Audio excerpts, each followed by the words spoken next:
Imagine walking into your yard and being greeted by an absolute explosion of vibrant trumpet-shaped flowers. What if I told you that getting that spectacular pop of color doesn't require endless hours of weekend yard work? Well, grab your gardening gloves because in this explainer, we're diving into the ultimate secret weapon for a low-maintenance, high-reward landscape, the incredible Weigela shrub. If your garden is feeling a little, lackluster lately, or if you're constantly battling deer who treat your hard work like an all-you-can-eat buffet, you literally cannot afford to miss out on this plant. Those romantic, tubular blooms, they aren't just gorgeous to look at.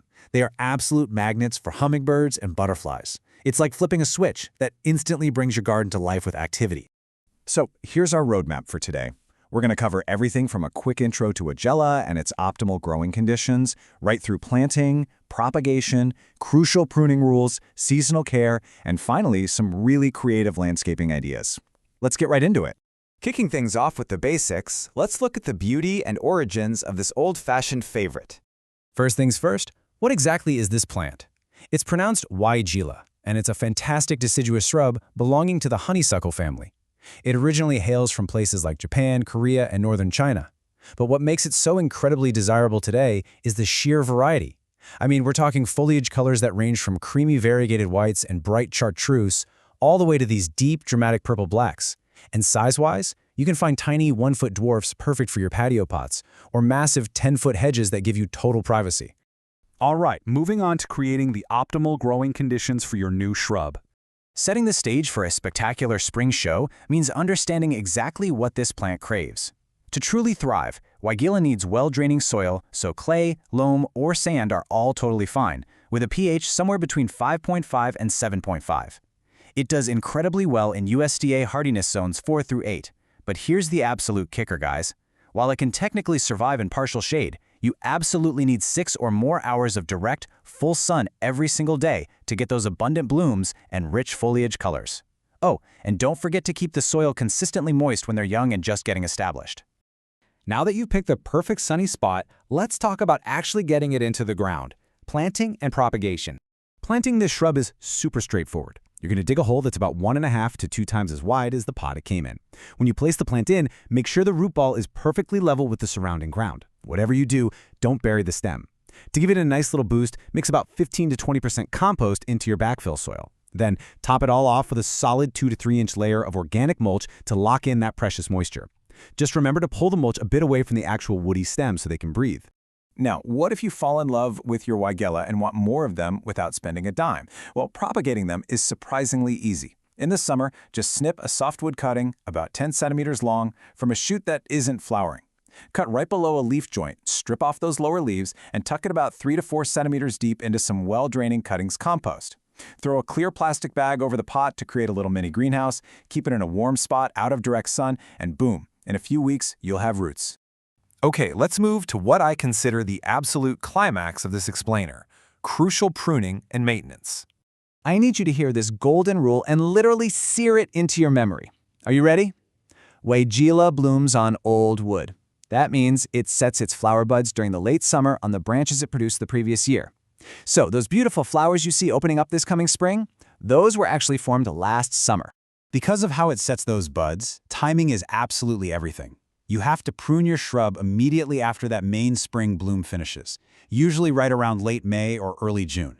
If you get scissor happy and decide to prune in the fall, over the winter, or in early spring before it blooms, you will literally be cutting off all of next year's flowers. No way around it. This is a strict, non-negotiable rule. Miss that window, and you sacrifice the entire show. Beyond just basic shaping, you'll want to keep the shrub from getting all woody and leggy over time. To rejuvenate it, just go in every 2 to 3 years and cut out about 1/3 of the thickest, oldest stems right down at ground level. This forces the plant to push out vigorous new shoots from the base. Then, you can shorten the remaining stems by 1/4 to 1/3. As for food, a balanced, slow-release 10-10-10 fertilizer applied in early spring works wonders. But a massive warning here. Keep high-nitrogen lawn fertilizers far away from your Weigela.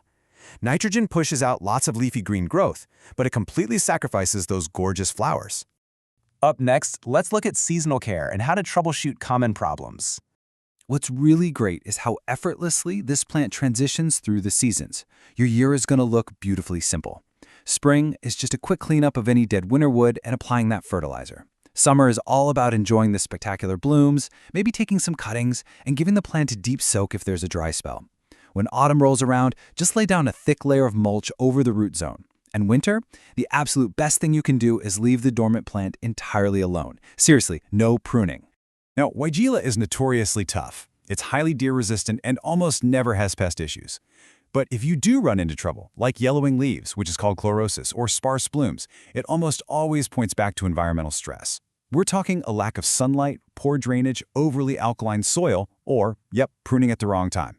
Also, if you have one of those gorgeous variegated varieties and notice scorched foliage, it just means that the intense afternoon sun was a bit too harsh. Providing a little light afternoon shade in hotter climates will fix that right up.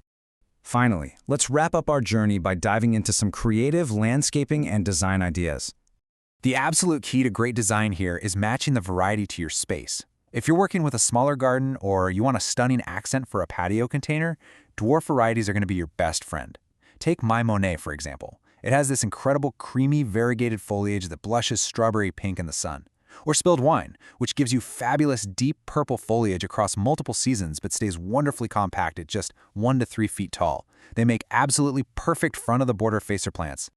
Now, when you've got more room to play and you need some serious scale, the medium to large varieties are where it's at. If you want a dramatic property line hedge or a large foundation planting, check out Wine and Roses, an award winner with dark purple leaves that makes a huge statement.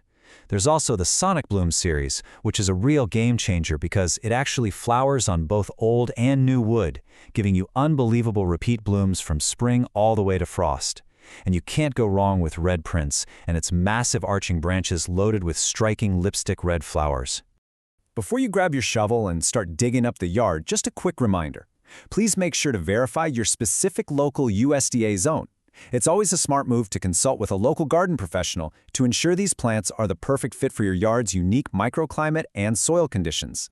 So, armed with that golden rule of pruning, remember, right after the spring bloom, and a solid understanding of its soil, sun, and seasonal needs, you are totally ready to transform your landscape.